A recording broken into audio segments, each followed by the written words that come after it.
안녕하세요, 드라마톡입니다. 본격적으로 시작된 드라마 천국보다 아름다운 재밌게 보셨나요? 저는 드라마 시작부터 돈 받으러 다니는 김혜자 선생님과 이정은 배우님의 모습이 너무너무 재밌었는데요. 김혜자 선생님이 연기하는 이해숙은 철두철미하게 돈 계산 확실히 하는 사람이고 이를 돕는 행동대장이 이정은 배우님이 연기하는 이영애였습니다. 사실 빌려준 돈을 받으러 다니는 건데 젊은 백수부터 시장에서 일하는 나이 든 사람까지 썩 해숙을 좋아하지는 않는데요. 그런데 집에만 돌아오면 사람이 달라지는 해숙. 몸 아픈 남편 낙준을 위해 팥 칼국수와 겉절이를 만들어 주는데요. 참 사이가 좋았던 두 사람의 모습이 처음부터 나오는데 가슴이 짠했습니다. 해숙은 상갓집에 가서 죽은 사람이 빌렸던 돈도 받으러 갔는데요. 그 모습을 보면서 빚에 대한 생각을 잠시 했었습니다. 빚은 사람이 죽어도 남는 것이고 그 빚은 고스란히 자녀들에게도 남겨진다는 걸 새삼 깨닫게 되었습니다. 죽은 이의 빚을 받으러 장례식장도 아니고 집에서 장례를 치르고 있는 집에서 돈을 달라고 하는 것이 조금 제가 생각해도 심했다는 생각이 들었지만 다른 한편으로는 결국 남의 돈을 빌려놓고 어려울 때 돈 빌려준 사람에게 욕을 하고 지옥에나 가라고 말하는 것은 좀 심하지 않나 생각이 들었습니다. 그렇게 돈 받으러 다니는 해숙은 평소에도 지옥에 서 있는 꿈을 꾸었는데요. 남편 낙준이 젊은 시절 사고를 당하고 겨우 나온 보상금으로 어떻게든 살아야 했는데 누가 자기 아들 교통사고 났다고 수술비 달라고 해서 큰 돈을 빌려줬는데 이 핑계 저 핑계 대면서 돈을 갚지 않았고 그때부터 일수일을 했던 사람이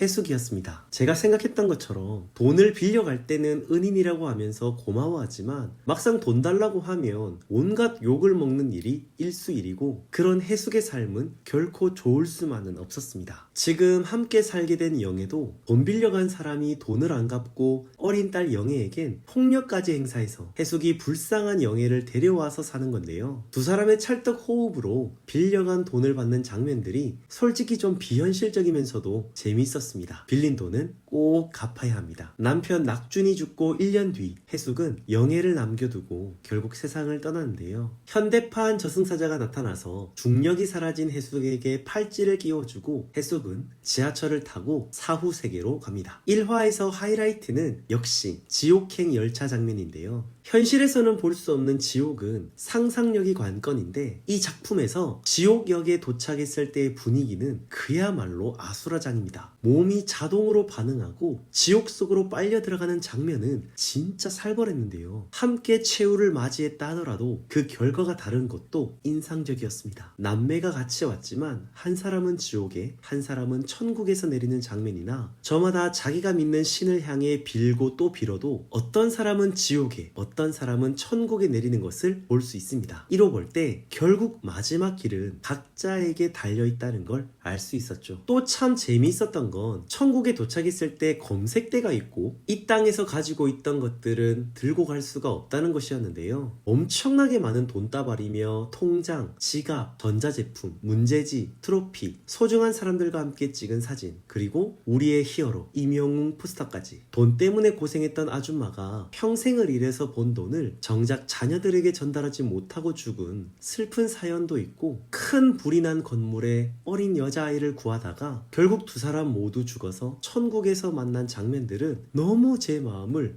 뭉클하게 만들었습니다. 그러고 보면 이 드라마는 삶과 죽음에 대한 이야기들을 하는데 나는 어떻게 살았고 천국에 들어가기 전에 내 손에 뭘 쥐고 있을지가 참 궁금하기도 했습니다. 중요한 것은 이 땅에서 가장 귀하고 가치 있다고 생각하는 그 어떤 것도 사후 세계에서는 들고 갈 수가 없다는 것인데요. 우리는 빈손으로 왔다가 빈손으로 돌아가는 인생이란 걸 보여주는 것 같았습니다. 그렇기에 결국 이 땅에서 좋은 것들이 있다면 이 세상을 떠나기 전에 이 땅에서 충분히 즐기다가 갈 때는 아무런 미련 없이 홀가분하게 가는 것이 맞다는 생각이 들었습니다. 너무 혼자서 아둥바둥 살 필요도 없고 너무 내 것만 챙길 필요도 없고 할 수만 있다면 세상을 떠나기 전에 내가 소중히 여기는 사람들과 충분히 시간을 보내고 내가 악착같이 번 돈으로 충분히 즐기고 또 그 돈으로 많은 사람들과 함께 행복을 나누면서 그렇게 내가 떠날 때 최대한 후회 없이 살다가 떠나면 참 좋겠다는 생각이 들었습니다. 사실 해숙도 돈 받으러 다니는 사람이었잖아요.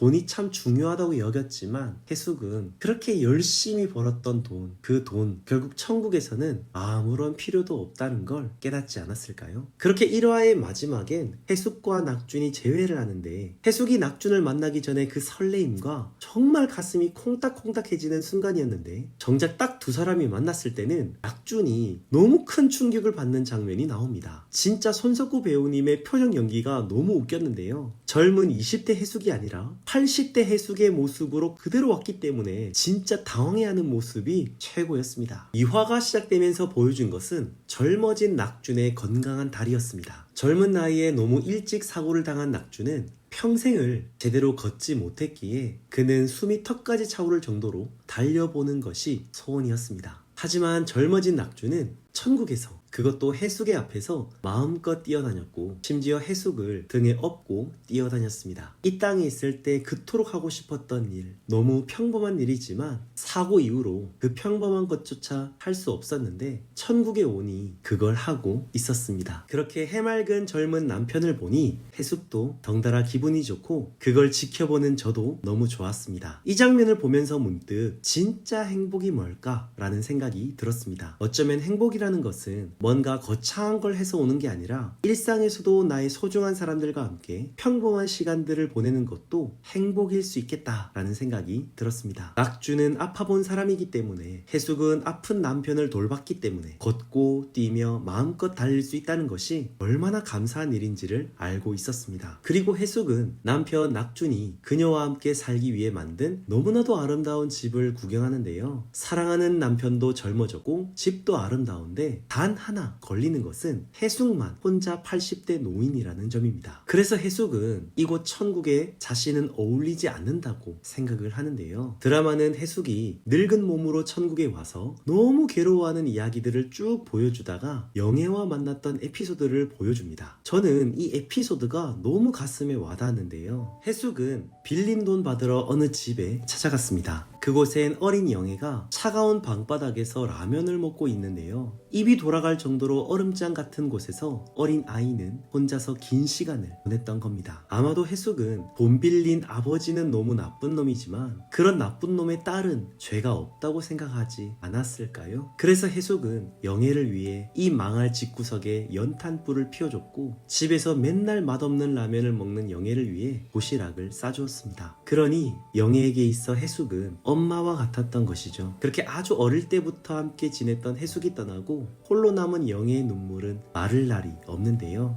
이 드라마는 죽음이라는 것이 무엇인지를 계속해서 생각하게 합니다. 이 세상을 떠난 사람과 남은 사람, 특히 남아있는 사람의 그 아픔과 고통도 고스란히 이 드라마는 보여주는데요. 이런 디테일한 부분들이 참 현실적이어서 더욱 몰입하며 보았습니다. 뿐만 아니라 이 드라마는 천국에서 주인이 애완견들과 다시 재회하는 모습도 보여주는데요. 이 땅에서 인연을 맺었던 소중한 관계들이 천국에서도 다시 만날 수 있다는 걸 너무 감동적으로 보여주는 대목이었습니다. 그리고 2화의 마지막은 해숙을 그리워하던 영애가 죽지 못해 살다가 무당을 찾아간 뒤 뭔가 사고를 치는 내용이 나오고요. 곧바로 그 뒤에 미스터리한 여자 한지민이 연기한 소미가 등장하면서 끝이 나는데요. 자, 여기까지가 1, 2화의 내용이었고 이제부터 3화 예고편 내피셜을 돌려볼게요. 3화 예고편의 시작은 소미가 천국 지하철에 내리면서부터 모든 기억을 잃어버렸다고 나오는데 기억나는 거라곤 고낙준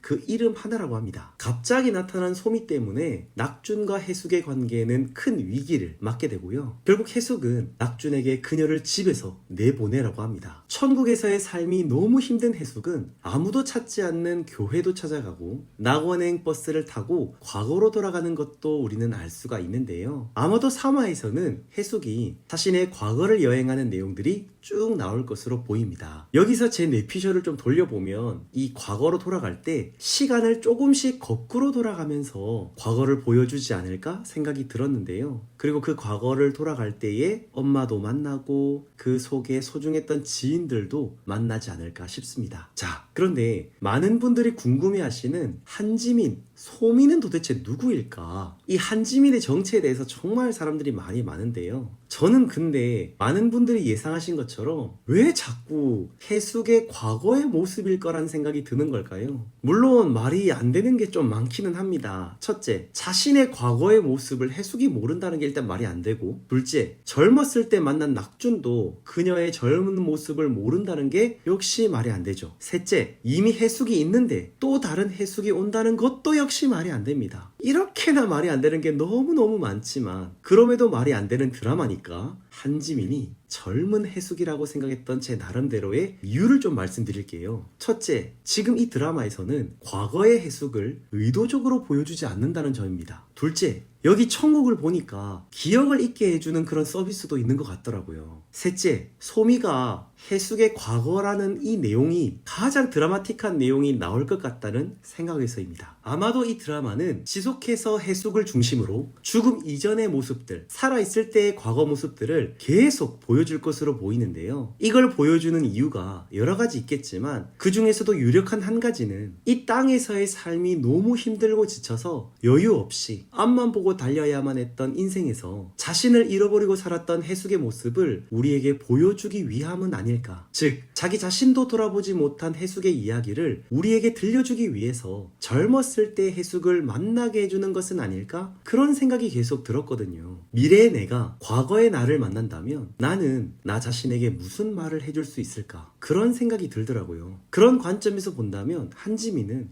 해숙의 젊었을 때의 모습, 곧 과거의 모습, 자기 자신이 어떤 사람인지조차 알 수 없었던 바로 그때, 그 순간에 멈춰있던 사람은 아닐까? 평생 남편을 돌봐줘야만 했고 평생 나 자신을 버리면서 살아야 했던 해숙이었잖아요. 누구에게도 돌봄받지 못했고 심지어 자기 자신에게도 돌봄받지 못했던 해숙이 천국에 가서야 자신을 만나는 것은 아닐까? 그러한 뇌피셜을 올려봤다는 겁니다. 만약 실제로 이렇게 이야기가 전개된다면 저는 개인적으로 엄청 눈물을 흘리면서 이걸 볼 것 같습니다. 과연 한지민이 연기하는 소미는 누구일지, 도대체 이 해숙과 낙준의 관계는 어떻게 될지 3화가 더욱더 궁금해집니다. 천국보다 아름다운, 여러분들은 어떻게 보셨나요? 저는 드라마를 보면서 제 인생을 돌아보고 있는데요. 드라마 자체도 너무 재밌지만 저에게 정말 큰 유익을 주는 것 같아서 더 좋습니다. 역시 이번에도 JTBC 드라마는 대박 하면서 잘 보고 있습니다. 댓글로 여러분들의 의견도 많이 남겨주시고요. 저는 다음 영상으로 찾아뵙겠습니다. 지금까지 드라마톡이었습니다.